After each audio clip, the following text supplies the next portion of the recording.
قال رسول الله صلى الله عليه وسلم احب الله لما يغدوكم من نعمه واحبوني لحب الله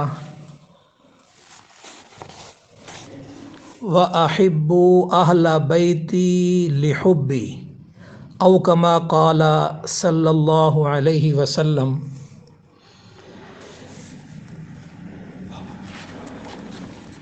اللہ کے رسول صلی اللہ علیہ وسلم نے اس ارشاد میں 3 چیزوں کی محبت اور 3 چیزوں سے محبت کی تعلیم فرمائی ہے، بالفاظ دیگر ڈیمانڈ فرمائی ہے۔ پہلی، احب اللہ لما یغدوکم من نعمہ،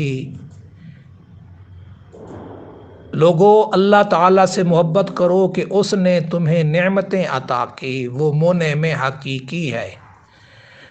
تمہارے اپنے وجود اور اس کے علاوہ جتنی چیزیں بھی ہیں سب کی سب اللہ تعالیٰ کی انعامات ہیں، لہذا اس سے محبت کرو۔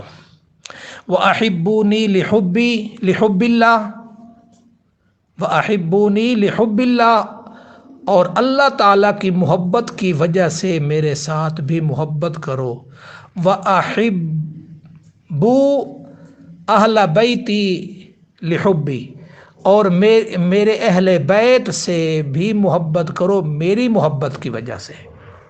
اللہ کی محبت، رسول اللہ کی محبت، رسول اللہ کے اہل بیت کی محبت۔ سب سے پہلی اللہ تعالیٰ کی محبت، کیوں؟ لما یغدوکم من نعمہ، کہ اس نے تمہیں نعمتیں عطا کی ہیں۔ قرآن مجید بتاتا ہے، سورۃ لقمان میں آتا ہے، وَأَسْبَغَ عَلَيْكُمْ نِعَمَهُ ظَاهِرَةً وَبَاطِنَةً، اس نے تم پر تمام ظاہری اور باطنی نعمتیں مکمل کر دی۔ ظاہری نعمتوں سے وہ نعمتیں مراد ہیں جن کا ادراک انسان حواس سے کرتا ہے، جیسے دیکھنا، سننا، ٹٹولنا، سونگھنا اور چکھنا وغیرہ۔ یہ اللہ تعالیٰ کا بہت بڑا انعام ہے،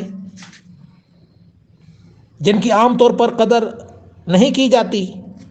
ان حواس کی قدر اس وقت معلوم ہوتی ہے جب ان میں سے کوئی چیز سلب کر لی جائے۔ آنکھوں کی بینائی میں، یا کانوں کی سنوائی میں، یا زبان کی گویائی میں، یا ہاتھ پاؤں جیسی نعمتوں میں سے کوئی ضائع ہو جائے تب پتہ چلتا ہے۔ تو ظاہری نعمتیں، مال، دولت، مکان، دکان، کارخانہ، زمین، باغ، زن و فرزند، طرح طرح کے کھانے، رنگ برنگ لباس اور اس کے استعمال کی تمام چیزیں شامل ہیں۔ یہ ظاہری نعمتیں۔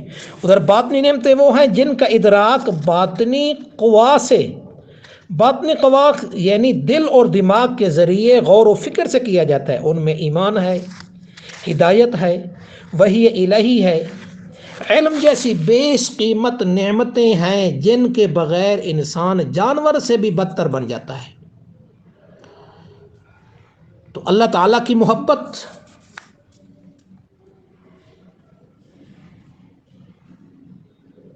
عقل کا تقاضا بھی یہی ہے کہ والذین آمنوا اشد حبا للہ،